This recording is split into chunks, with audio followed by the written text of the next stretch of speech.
All right. I want to talk about something today, and it's what I call it is objective decision making. And I've kind of wanted to talk about it for a little bit. However, an event occurred yesterday. I was on a run and I was attacked by a dog. And that kind of got me thinking this is, that's a sign I need to make this video now. But I'll get to that, what happened and how I reacted to it a little bit later. But to lay the groundwork for what I'm going to be talking about, so I've had some bad things happen to me, as I'm sure everyone does throughout their lives. I've been laid off a ton of times. I have had family members pass away. And the thing is that I feel like I handle these things that happen to me in a much calmer, more reasonable approach than I feel like most people do. And understandably so, because these are huge events that happen and it can change your entire world and how you see things and how, these are huge life events, right? So rightfully so. But I want to kind of shed some light on how I think about things. And I've been practicing this for years and years now, probably over a decade. But the reason I want to share this with you is because I feel like if you're able to, and you don't have to completely do it the way that I do, because sometimes it can look like I'm just completely detached. Because for me, I think the best way it was explained once is I did a leadership personality training coaching course once. And the way that they described it, and this is, I think, goes hand in hand with this trait, is they said basically emotional versus detached.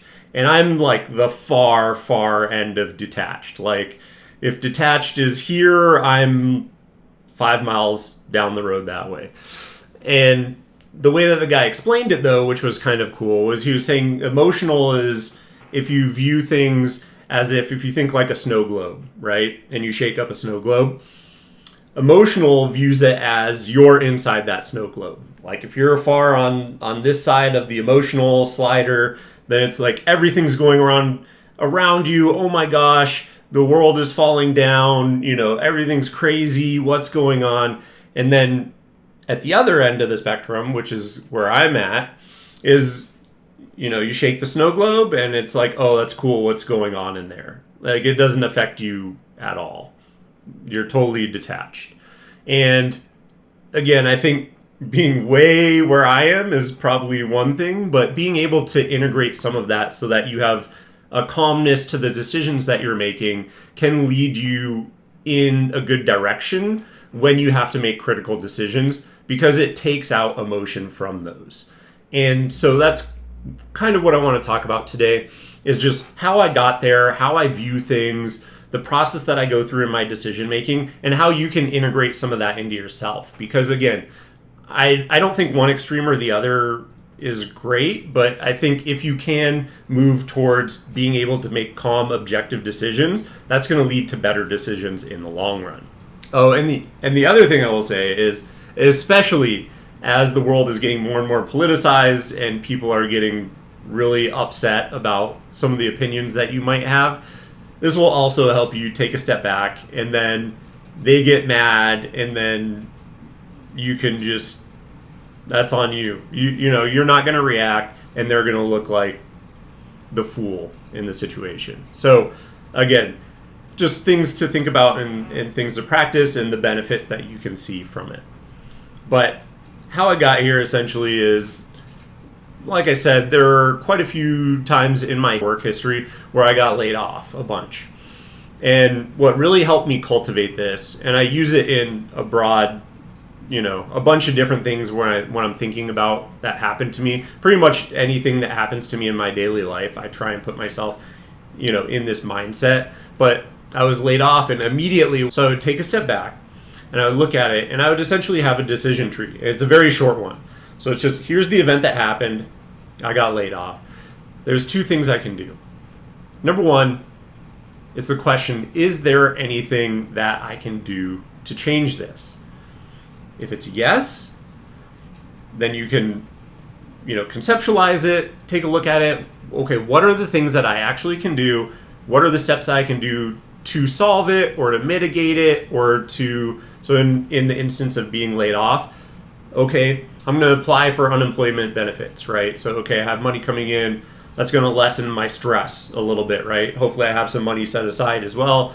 Number two, I'm going to refresh the resume, right? Because you're going to need a new one. You're going to need to update your most recent position, all that good stuff. So I'm going to do that. And then number three is I'm just going to go on and start applying. Just apply to as many places as I can. So that's my, okay, yes, I can do something when I get laid off. And then the other component is no, there's nothing that I can do about it. So like the actual act of getting laid off, there's really no reason to stress about it because it's not going to help you at all. And that's really what it comes down to is you can say, no, there's nothing I can do about getting laid off, but yes, there is something. So it can be both at the same time as well. But your emotional reaction usually falls in the no department where, you know, and I can use other examples too, like say a grandparent passes away or a parent or, you know, whoever, God forbid, a friend, you know, younger family member, anything like that. You have to look at it, and that this is very hard, right? Because you're talking about emotional, you know, issues, and you're talking about people that are very close to you. But you need to look at it, and you basically need to say, does this solve anything? And of course, there's always going to be some feelings that you have on it. But when people go into a self-destructive spiral, that's not helping anyone. That's not helping you. That's not helping the other surviving family members because, you know, they're not going to be able to, if they need to lean on you or they want someone to talk to about it, you're going to be a mess. You're going to be in shambles.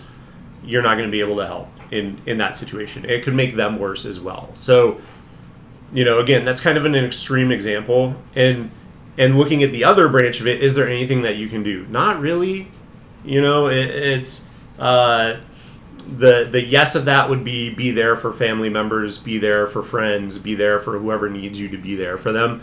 But again, that's just a decision where you take a look at what happened, the yes and the is there anything you can do about this? Yes, no. And then you move on accordingly from there. So looping back to the dog example, right? On a run, this lady is coming at me. Two ladies, they both have dogs. One of them runs up at me. I kind of pull back, like slow down because I'm like, what is going on here? The lady is like, oh, it's fine.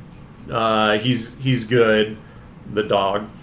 And then it comes up and it literally chomps my leg. And I'm like, WTF? You know, and she's like, oh, like you're just overreacting. But I'm like, no, your effing dog literally bit my leg. And I think I called her a piece of human excrement. I think rightfully so, right? You get your leg bit into, you're not going to be particularly happy. But I could have escalated it, right? I could have. There are a few things. I didn't have my phone on me, so you know there's nothing that I really could do. Because really, the safest thing is law that if you are attacked by an animal, i.e., in this instance, someone's pet, you should call to have the animal put down because it's aggressive to humans. That's just the law. That's not I'm not passing a judgment on that. And in fact, I actually took the least route of all, which was kind of verbal admonishment, and then to continue running, which my wife was like, "What are you doing? Like, why didn't you follow them?" And trust me, like some of these things went through my head. And the other part I will say of it is there were some things that went through my head of like, "Oh, here's the things I could do." But again, I think practicing this critical decision making and keeping a calm head and cool and collected and taking the route of, okay, what actions can I reasonably take here? Yes, no, is there anything that will be resolved from me acting in a certain way? You practice that more, and then you can just kind of do it in the moment when you need to, and you don't have to think about it that much, which is kind of, I think, what also kicked in there. Because, thinking about it in the moment, I was like, just move on, like, whatever, it's not worth it. But, going back, and if I were to break it down, I think, again, publicly admonishing her is probably the best thing, because I have a pet, I would be upset if my pet did something that I didn't think it was going to do, and then it had to be put down for it, right? That would be an awful thing, which again, that's why part of the reason why I didn't want to escalate it any further. Now, if I'm out running again and I get bit again, I will take a different course of action because now that's multiple times. But I want to give her the chance where, she can muzzle her dog if she has to. She can put on, a shorter leash. She can have a chain choker, whatever she needs to do to get her dog under control so it doesn't happen to another person. I would rather give her the option to do that. Plus, the other benefit is with her friend with her, hopefully, if her friend has any sort of common sense and is a good friend at all, she would basically say, yeah, your dog was kind of out of line, and then give her additional reinforcement towards corrective action more than me having to correct the action for her, which she would not like. I don't really want to do, right? I just want to finish my run up and get home. I don't want to be following her home. I don't want to, who knows if I react and, go to hit the dog back or something, or, again, it's all awful scenarios, but, who knows if they have a gun on them or they have pepper spray or who knows? You just never know. And that's one of the other things too, is like, you never know what the worst outcome could be from your actions. And that's something that you always have to take into account, right?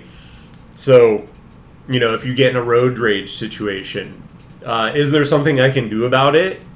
Yes. You can react and you can be rude to them back on the road and that kind of stuff. But then what is the worst action that could come out of that, right? They could be armed. That's already a high tension situation. So in a lot of times, like whenever I encounter it, I just, all right, good luck, more power to you. I don't even want to engage in that kind of stuff. But it's that practicing of the critical decision making. And I think that it serves people, wonders, because there's so many examples. I just gave you a few here, but there are so many times where you can really take that in and then practice it on anything. If someone treats you poorly or someone's rude to you, or there's one time at work where someone was, it was kind of that thing, it was earlier in my career, but it was where someone was trying to steal my ideas and was, rude to me and just treating me very poorly. And it's like, all right, well then I'm gonna be as nice to them as I can, but as soon as I find an instance where, something's not right, or I can, have an example and I can have backup, well, now I'm bringing it up. And the other thing too is if you can keep your cool, especially if it's against another person, where they're in the wrong and they're coming at you, if you can keep a calm demeanor and just keep your cool. That was another time where I had a boss that was just totally trying to get me fired. I just kept cool and calm, and then he kept escalating,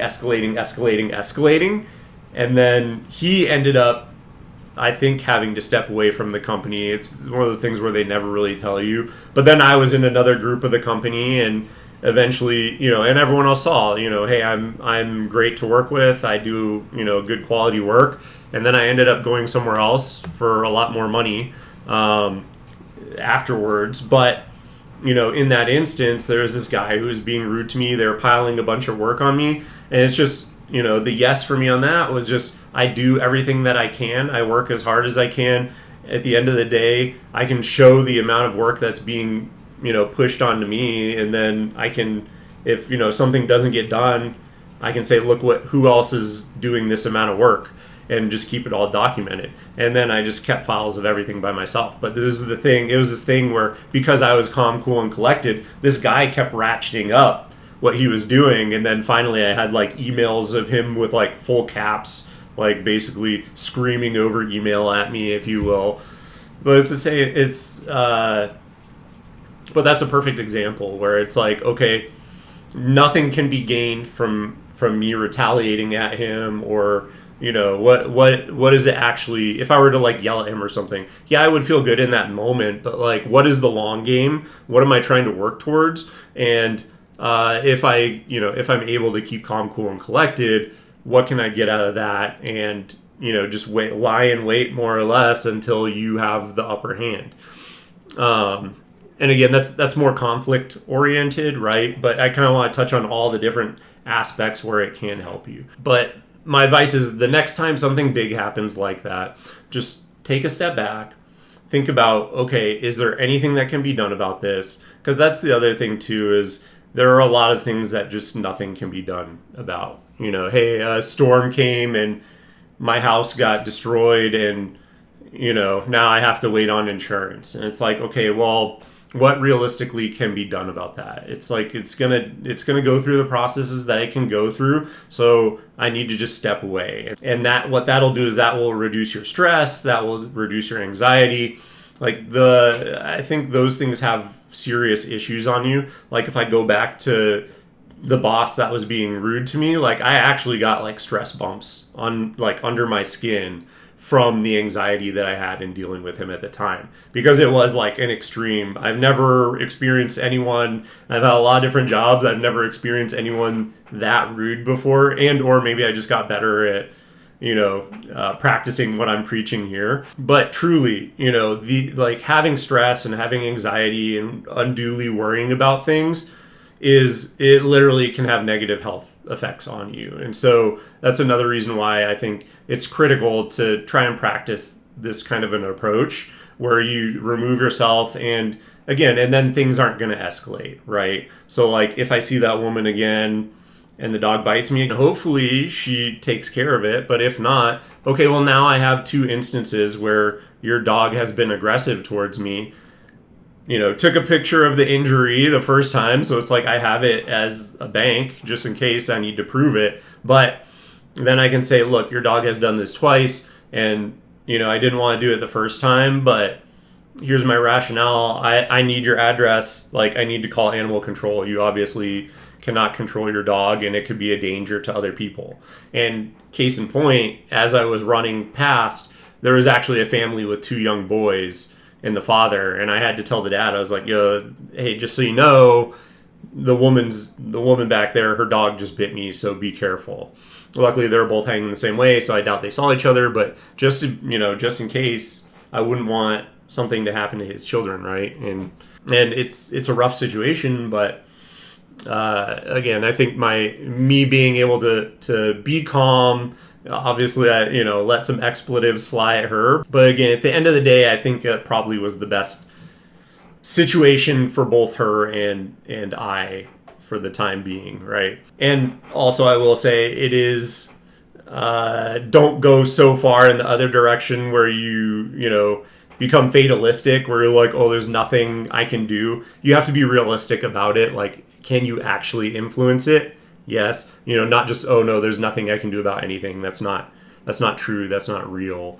You need to be realistic about what things that you can influence, right? So don't use it as a way to check out and not have to do anything. You don't want to do that. That's not great. Hopefully this kind of helps illustrate a little bit. If you have any questions on maybe situations that you're in, and my thoughts on weighing that. Is there anything I can do about it? Yes, no.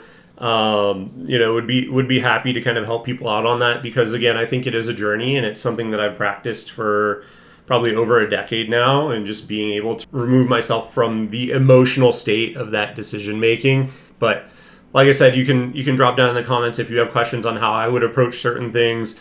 If you liked the video and you found it helpful, give it a thumbs up. But other than that, I hope you enjoyed the video, and I will see you in the next one.